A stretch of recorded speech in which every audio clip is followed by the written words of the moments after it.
व्याधी क्षमत्व व आरोग्य. प्रत्येक मनुष्याचे आयुष्य हे सुख व दुःखांच्या अनुभवांनी व्यापलेले असते.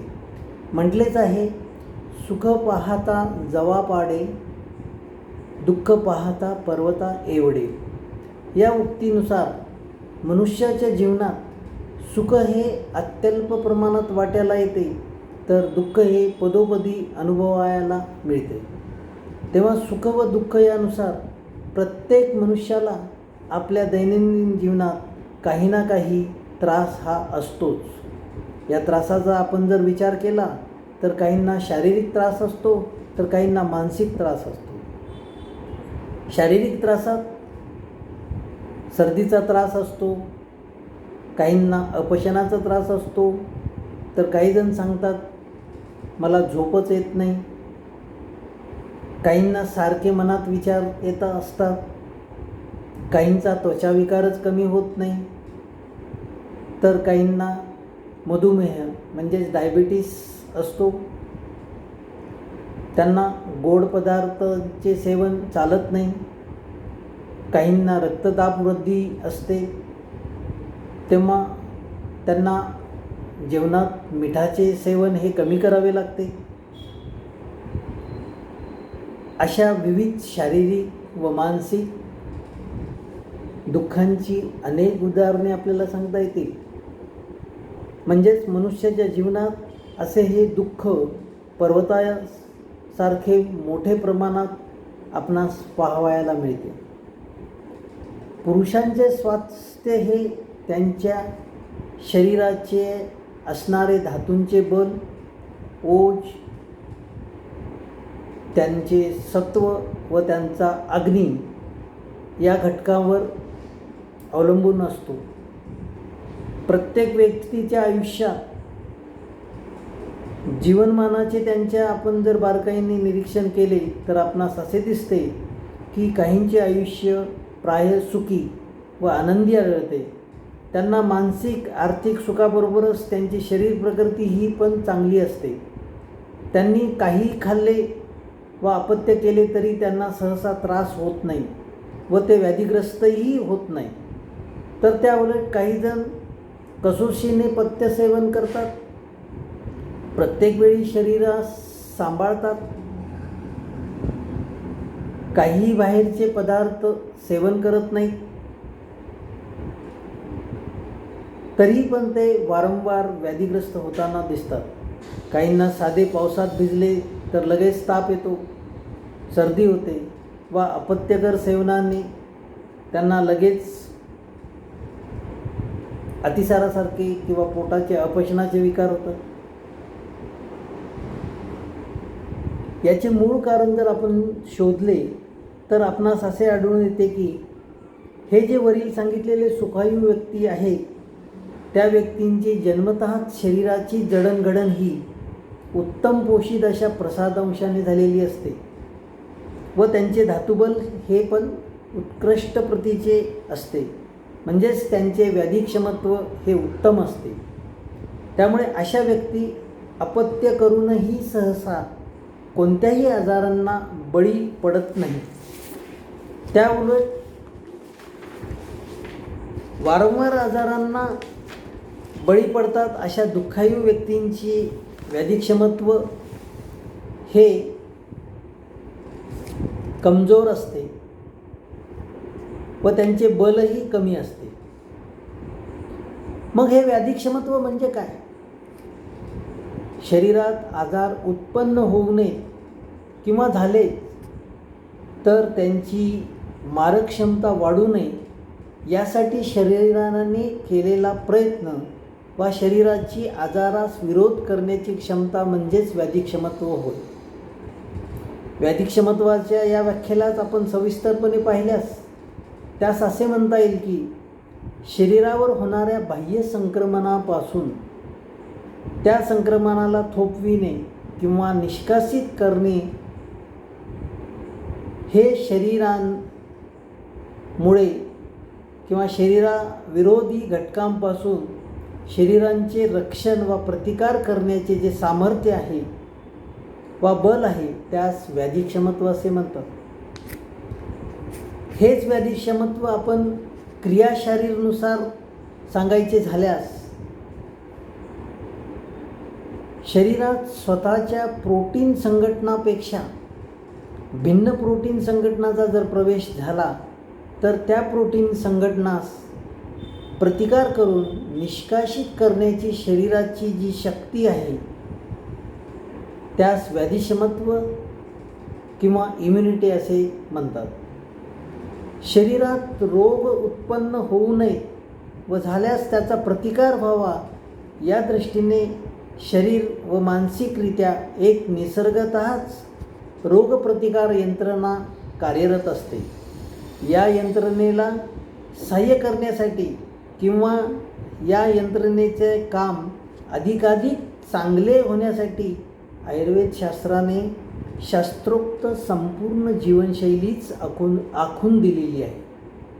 म्हणूनच स्वास्थ्यस्य स्वास्थ्य रक्षणम आतुरस्य विकारप्रशमनम यानुसार रोग निवारण याबरोबरच आरोग्य रक्षण हे आयुर्वेदशास्त्राचे मुख्य प्रयोजन आहे व ते योग्यच आहे. व्याधिक्षमत्व हे आयुर्वेदशास्त्राने प्रत्येक व्यक्तीमागे भिन्न असते असे सांगितले आहे. हे आजही आपण पाहिले तर वेगवेगळ्या आकृती व प्रकृतीच्या वा उंचीच्या लोकांवरून आपणास दिसून येते. व्याधिक्षमत्व किंवा त्या संबंधात व्याधी निर्मिती प्रक्रिया ही शरीरात कशी घडते त्याबद्दल सांगताना मानवी शरीरात व्याधी निर्माण करणारी बाह्य व आभ्यंतर अशी अनेक कारणे घडत असतात. प्रत्येकाच्या दैनंदिन जीवनात प्रत्येक गोष्टींनी वा कारणांनी काही ना काही घडामोडी ह्या होत असतात. तेव्हा त्या कारणांना शरीर विरोध करून त्याचे नैसर्गिकपणे निराकरण करण्याचे काम हे शरीर करत असते. पण जेव्हा व्याधी निर्माण करणारी कारणे ही जर बलवान असतील तर तेव्हा शरीर हे त्या ठिकाणी कमजोर पडते व व्याधीग्रस्त होते. अशा या व्याधी निर्मितीच्या प्रक्रियेस व्याधी निर्माण करणाऱ्या हेतूंचा किंवा देहधातू विरोधी द्रव्यांचा शरीरात विकार उत्पन्न करण्याकडे कल असतो. परंतु त्या व्याधी निर्माणाला थोपविण्याचे शरीराचा जो नैसर्गिक प्रयत्न सुरू होतो त्यास अर्वाचीन भाषेमध्ये इम्यून रिस्पॉन्स असे म्हटले आहे. हा प्रयत्न ज्या प्रणालीद्वारे होतो त्यास इम्यून सिस्टीम असे म्हणतात. या इम्यून सिस्टीमच्या निरीक्षणातून असे स्पष्ट झाले आहे की व्याधिक्षमत्व नुसते बाह्य हेतू किंवा संक्रमण शरीरावर होणारे परिणाम रोखत नाही, तर ते सततच्या होणाऱ्या व्याधीच्या प्रतिकाराच्याही पुढे जाऊन त्यापुढे निर्माण होणाऱ्या पेशींच्या ऱ्हासांचे व ऑटोइम्यून डिसीजेसचे पण नियंत्रण करतो. म्हणजेच हे व्याधिक्षमत्व मनुष्याच्या होणाऱ्या बाह्य संक्रमणापासूनच नुसते रक्षण करीत नाही, तर शरीरांतर्गत होणारी पेशींची हानी पण टाळते. आता व्याधिक्षमत्व टिकवणे किंवा वाढवण्यासाठी सामान्य उपाय काय आहे? व्याधिक्षमत्वजन्य आजार हे जर काही अंशी अनुवंशिक वा जीन्समुळे होणारे असले तरी प्रमुख आजार हे जन्मानंतर होणारे असतात.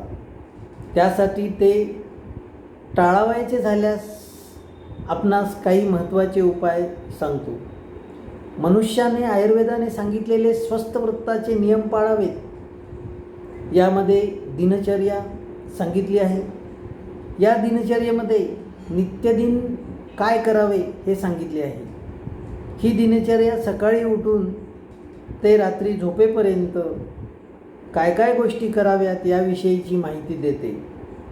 यामध्ये सकाळी उठणे आहे, दंतधावन योग्य पद्धतीने करणे आहे, गंडूश करणे आहे, त्यानंतर स्नान करणे आहे, स्नान केल्यानंतर स्वच्छ वस्त्रे परिधान करणे आहे, त्यासोबतच आपले शरीर व मानस स्वास्थ्य टिकवण्यासाठी आपल्या इष्टदेवतेचे स्मरण करून गंध लावणे व स्मरण करणे,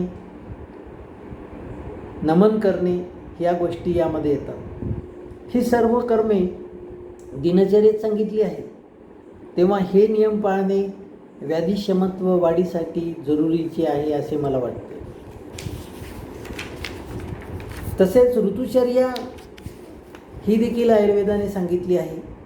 यामध्ये आपले आचरण व आपला आहार हा ऋतुपरत्वे कसा असावा हे त्यात सांगितले आहे.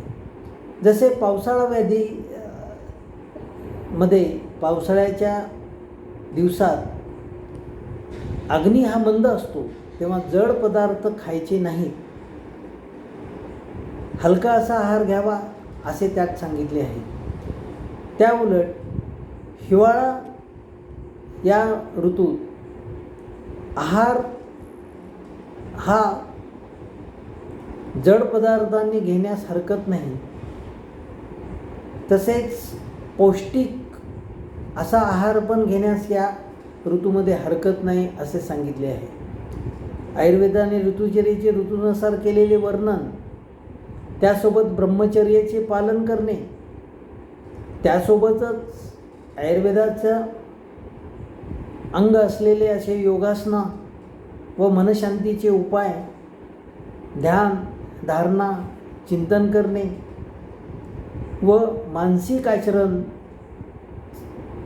हे चांगले ठेवणे, अयोग्य आचरण टाळणे, सत्संगतात सोबत राहणे, सदाचाराने वागणे या गोष्टी यात सांगितलेल्या आहेत. तेव्हा या ऋतुचर्येच्या पालनामुळे आपले व्याधिक्षमत्व हे टिकून तर राहीलच, पण वाढेल यात शंका नाही. आयुर्वेदाने व्याधिक्षमत्व वाढवण्यासाठी ऋतूनुसार पंचकर्माचे प्रयोजन सांगितले आहे. यात वसंत ऋतूमध्ये वमन हे पंचकर्म करण्यास वैद्याच्या सल्ल्यानुसार हरकत नाही. वर्षा ऋतूमध्ये बस्ती पंचकर्मासारखे उपाय सांगितलेले आहे. यामुळे अशा पंचकर्मामुळे शरीरांची स्रोतसे ही मोकळी होतात व ती सक्षम होऊन प्राकृत राहतात. त्यानंतर करण्यात येणाऱ्या संसर्जन क्रमासारख्या आहारांच्या नियोजनामुळे शरीरातील रसादी धातूंचे जे निर्माण आहे, जे व्यवस्थापन आहे ते प्राकृतपणे होत असते व त्यासोबत शरीराचे बल हे वाढल्या जाते, स्रोतसांचे बल वाढल्या जाते. त्यामुळे व्याधिक्षमत्व वाढीस हे उपाय योग्य आहेत. आयुर्वेदातील रसायन चिकित्सा ही पण पंचकर्म करून घेतल्यानंतर किंवा शोधित शरीरामध्ये केली गेल्यास रसायन चिकित्सेमुळे प्रत्येक धातूंना आमलकी किंवा आवळ्यासारख्या द्रव्यांचा शरीरात सेवनात उपयोग करून सर्व धातूंना बल प्रदान करणारी अशी ही रसायन चिकित्सा सांगितलेली आहे. यामध्ये आवळ्यासोबतच हरितकी आहे, बिबितकी आहे, त्यानंतर पिंपळीसारखे द्रव्य आहेत किंवा इतरही द्रव्य आहेत जी आयुर्वेदाने सांगितलेले आहेत. त्याचं युक्तिकृत उपयोग आपल्या सेवनात किंवा औषधी म्हणून करून घेतल्यास शरीराची रसायन कर्म किंवा शरीराची धातुबल वाढण्याचं काम हे होत असते आणि हे वैद्यांच्या मदतीने आपल्याला करता येऊ शकते. त्यासोबतच आपण आपल्या आहाराच्या व्यवस्था, जसे अवेळी भोजन न करणे, अतिशय श्रम न करणे, अतिप्रवास न करणे,